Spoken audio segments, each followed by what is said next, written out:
नमस्कार दोस्तों, स्वागत है आपका न्यूज वाले में। मैं रोशनी आज आपके लिए लेकर आई हूँ 10 मिनट में देश और दुनिया की 50 बड़ी खबरें जिन पर बनी रहेंगी आज सबकी नजरें। ज्ञानवापी के व्यास तहखाने में देर रात हुई पूजा, दीप जलाकर उतारी गणेश लक्ष्मी की आरती। 31 साल बाद खुला तहखाना। तहखाने की दीवार पर बने त्रिशूल समेत अन्य धार्मिक चिन्हों को भी पूजा गया। साइन बोर्ड पर लिखा ज्ञानवापी मंदिर मार्ग। गिरफ्तारी के बाद हेमंत सोरेन ने कहा, ये एक विराम है, जीवन महासंग्राम है, मैं हार नहीं मानूंगा, हर पल लड़ा हूँ, मैं हर पल लड़ूंगा, समझौते की भीख नहीं लूंगा। मनी लॉन्ड्रिंग के मामले में बुधवार को उन्हें गिरफ्तार किया गया था। ऑयल कंपनियों ने कॉमर्शियल गैस सिलेंडर के दाम 14 रुपए बढ़ा दिए हैं। घरेलू गैस के दामों में कोई बदलाव नहीं हुआ है। कॉमर्शियल एलपीजी की कीमत अब 1770 रुपए हो गई है। टाटा मोटर्स ने अपने पैसेंजर व्हीकल सेगमेंट की कारों की कीमत बढ़ा दी। इसमें इलेक्ट्रिक व्हीकल्स भी शामिल हैं। सभी व्हीकल की एवरेज कीमत 0.7% तक की बढ़ोतरी की गई है। कंपनी के अनुसार इनपुट कॉस्ट में बढ़ोतरी के चलते ये कदम उठाया गया है। IMPS के जरिए आप बिना बेनिफिशियरी का नाम जोड़े सीधे बैंक अकाउंट में 5 लाख तक का फंड ट्रांसफर कर सकेंगे। अब सिर्फ बेनिफिशियरी का फोन नंबर और बैंक अकाउंट का नाम एंटर करके पैसा भेज सकते हैं।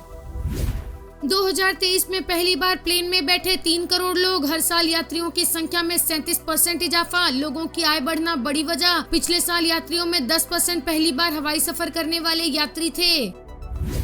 ब्रिटेन में भारतीय पुजारियों को वीजा नहीं। ब्रिटेन के लगभग 500 में से 50 मंदिर बंद हो चुके हैं। तमाम मंदिरों में कई सारे काम बंद कर दिए गए हैं। भारतीय मूल के लोग पीएम ऋषि सुनक से नाराज हैं। ब्रिटेन में करीब 20 लाख भारतीय हिंदू रहते हैं, जिनके लिए पुजारी महत्वपूर्ण होते हैं। मनोज जरांगे 10 फरवरी से अनिश्चितकालीन भूख हड़ताल करेंगे। कहा, सरकार कानून लागू करे, जब हमें आरक्षण का सर्टिफिकेट मिल जाएगा तो हम एक विजय रैली आयोजित करेंगे। उस दिन को महादिवाली के रूप में मनाया जाएगा। संपूर्ण आरक्षण मिलने के बाद ही मैं सीएम और दोनों डिप्टी सीएम को धन्यवाद दूंगा।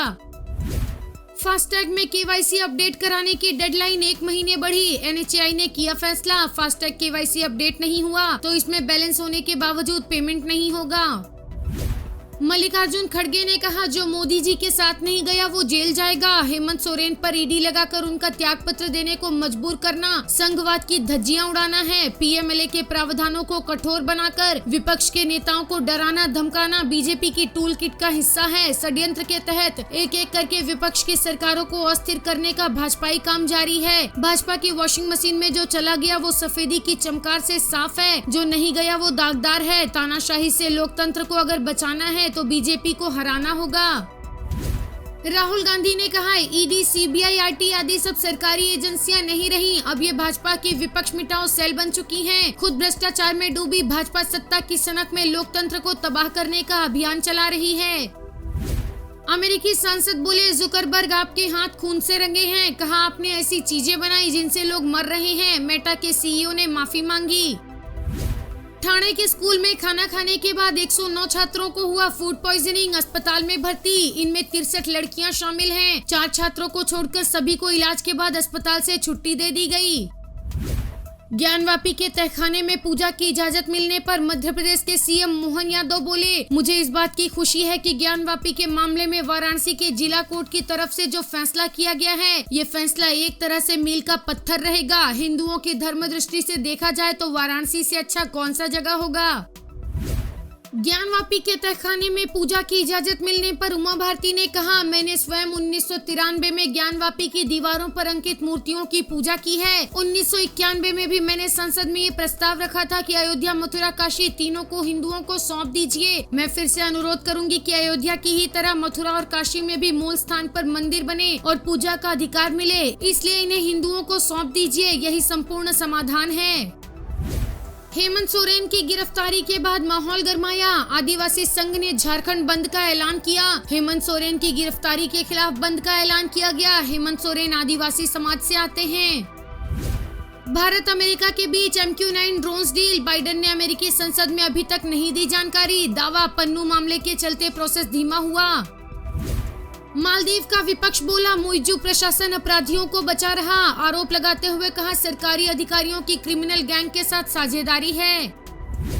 राहुल गांधी बोले, सत्ता में आए तो देश में जाति जनगणना कराएंगे, हम सामाजिक न्याय चाहते हैं। दलितों आदिवासियों की संख्या जानने के लिए जाति जनगणना जरूरी है। जो भी राजनेता किसानों की जमीन की रक्षा करने की बात करेगा उस पर 24 घंटे आक्रमण होगा। हिंदुस्तान की सरकार जमीन अधिग्रहण के कानून को तोड़ रही है। किसानों को चारों ओर से घेरा जा रहा है। आपसे जमीन ली जाती है और अडानी जैसे बड़े बड़े उद्योगपतियों को मुफ्त में दी जाती है।